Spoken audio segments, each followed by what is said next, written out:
విజయవంతం చేసి మనం కలలుగానేటటువంటి సామాజిక న్యాయ తెలంగాణను సాధిస్తామని మళ్ళొకసారి సగర్వంగా ప్రకటన చేస్తూ ఉన్నాం. మరి వాళ్ళ తెలంగాణ రాష్ట్ర సేన మీ ముందుకొచ్చిందంటే ఉట్టిగానే రాలే. తెలంగాణలో ఏం జరుగుతుందో ఒకసారి తెలుసుకోవాలి, మనం ఆలోచన చేసుకోవాలి, అర్థం చేసుకోవాలి. ఎన్ని పార్టీలు ఉన్నాయి? 3 పార్టీలు ఉన్నాయి.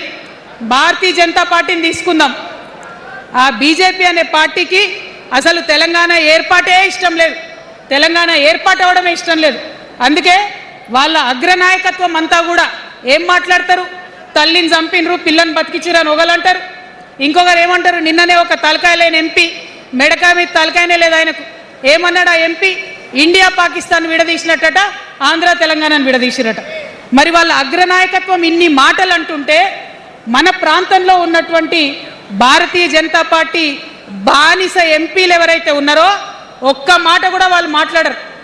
ఫెడరల్ స్ఫూర్తికి విరుద్ధంగా రాష్ట్రం ఏర్పాటు అయిన తర్వాత 7 మండలాలు మనకి గుంజుకుంటే పార్లమెంట్లో పల్లీకులు ఇస్తారు కానీ ఆ ఎంపీలు ఒక్క మాట కూడా మాట్లాడరు. మనకు 8 రూపాయలు ఇవ్వకపోతే ఆ ఎంపీలు ఒక్క మాట మాట్లాడరు. విభజన హామీలు ఇవ్వకపోతే ఆ బీజేపీ బానిస ఎంపీలు ఒక్క మాట కూడా మాట్లాడరు. అంతేకాకుండా సామాజిక న్యాయం అనేటటువంటి ఒక కాన్సెప్ట్కే బద్ద వ్యతిరేకి భారతీయ జనతా పార్టీ. అందుకే ఏం చేస్తున్నారు?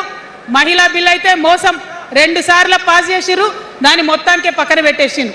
బీసీ బిల్లు ఇక్కడికి వెళ్ళి పంపిస్తే దాన్ని తొక్కిపెట్టిండ్రు. కులగణన వేస్తామన్నారు, దాన్ని తొక్కిపెట్టిండ్రు. అత్యంత పేదవాళ్లకు సమాజంలో 2 బుక్కల అన్నం పెట్టేటటువంటి ఉపాధి హామీ పథకం ఉంటే కూడా దాన్ని కూడా మొత్తానికి బంద్ చేసి పెట్టిండ్రు. అయినా కూడా ఈ బీజేపీ బానిస ఎంపీలు ఒక్క మాట కూడా మాట్లాడరు, కనీసం పెదవులు తెరవరు. నేను ఇవాళ బీజేపీ ఎంపీలను డిమాండ్ చేస్తున్నా, సవాల్ చేస్తా ఉన్నా. మీరు తెలంగాణ తల్లి బిడ్డలైతే కనీసం భద్రాచలం దగ్గర ఒక 5 గ్రామాలు ఉన్నాయా, ఆంధ్రాలకు పోయినాయి. అవి పోతే మన రాముడి గుడి మునిగిపోతుంది. పోలవరం నిండితే భద్రాచలం మొత్తం కూడా నీళ్ళు వచ్చేటటువంటి పరిస్థితి ఉన్నది. మీకేమన్నా సిగ్గు ఎగ్గు ఉంటే తెలంగాణ తల్లి బిడ్డలైతే 8 మంది బీజేపీ తెలంగాణ ఎంపీలను ఛాలెంజ్ చేసి అడుగుతా ఉన్నా, ఆ 5 గ్రామాలను మీరు వాపస్ తెలంగాణకు పట్టుకరండి. మేం మాట్లాడినాం, జాగృతి నుండి మాట్లాడినాం, ఆంధ్ర వారికి లేఖ రాసినాం, కేంద్రానికి లేఖ రాసినాం. మరి మీరేం చేస్తున్నారయ్యా? రాముడి గుడి ఇక్కడ భద్రాచలం రాముడు కాదా? ఆయన గుడి మునిగిపోయినా మీరు మాట్లాడరా? నేను సవాల్ చేస్తా ఉన్నా భారతీయ జనతా పార్టీ ఎంపీలకు, ఖచ్చితంగా మీరు 5 గ్రామాలను తెలంగాణకు తీసుకురావాలి. ఇక బీఆర్ఎస్ పార్టీ ఉంది, ఇంకో పార్టీ. ఏముంది ఆ పార్టీలో? మొట్టమొదటి ప్రభుత్వం వచ్చింది, తొట్టతల్లి ముఖ్యమంత్రి గారు అయినరు. మంచి సాలు తీయాల్సి ఉండే, అది సామాజిక న్యాయానికి కావచ్చు, ఒక ప్రణాళిక కావచ్చు. 3 ముఖ్యమైన అంశాలతో తెలంగాణ తెచ్చుకున్నాం: నీళ్లు, నిధులు, నియామకాలు. ఏం చేసింది బీఆర్ఎస్ పార్టీ? నీళ్ల కోసం 10 సంవత్సరాలలో 1,89,000 కోట్ల రూపాయలు ఖర్చు పెట్టింది.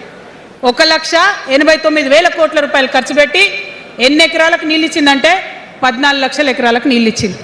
అందులో 2 పెద్ద ప్రాజెక్టులు, ఒకటి పాలమూరు, ఇంకోటి కాళేశ్వరం. ఆ రెండింటికి కలిపి 1,21,000 రూపాయలు ఖర్చు పెట్టింది. ఎన్నిటికి నీళ్ళు ఇచ్చిరాయా? ఎన్ని ఎకరాలకంటే 1,00,000 ఎకరాలకు నీళ్ళు ఇచ్చిరు. ఈ మాట బాధతో చెప్తున్నా.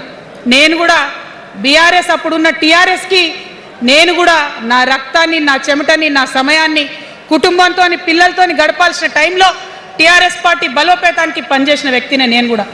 ఆనాటి కేసీఆర్ వేరు, ఇప్పటి కేసీఆర్ వేరు. ఆనాటి కేసీఆర్కి తెలంగాణలో చేనేత కార్మికులు చచ్చిపోతుంటే భిక్షాటన చేసిన కేసీఆర్ ఆనాటి కేసీఆర్. ఇయాలటి కేసీఆర్ మారిన మనిషి, మనిషి, మన మనిషి కాదు. ఏమైంది ఇయాలటి కేసీఆర్కి? హైడ్రాలో ఇల్లు కూలిపోతుంటే అరుస్తున్నారు, అన్నా ఎక్కడున్నావు రా, వచ్చిండ్రా? రాలే. వెలుగుమట్లలో ఇల్లు కూలితే వచ్చిండ్రా? రైతులకు వర్ష బీభత్సమయ్యి మొత్తం పొలాలు మునిగిపోతే వచ్చిండ్రా? చేవెళ్ళ దగ్గర బస్ యాక్సిడెంట్ అయితే వచ్చిండ్రా?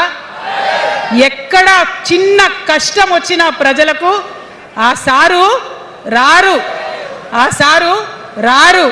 ఎందుకంటే ఆయన మారిన మనిషి, మనిషి, గుంటనెక్కల తోడేళ్ల చేతిలో ఖైదీ అయినటువంటి మనిషి, మన మనిషి కాదు. బాధతో, దుఃఖంతో, ఆవేదనతో దుఃఖంతో ఆవేదనతో చెప్తున్న మాట, సంతోషంతో చెప్తలేని ఈ మాట నేను.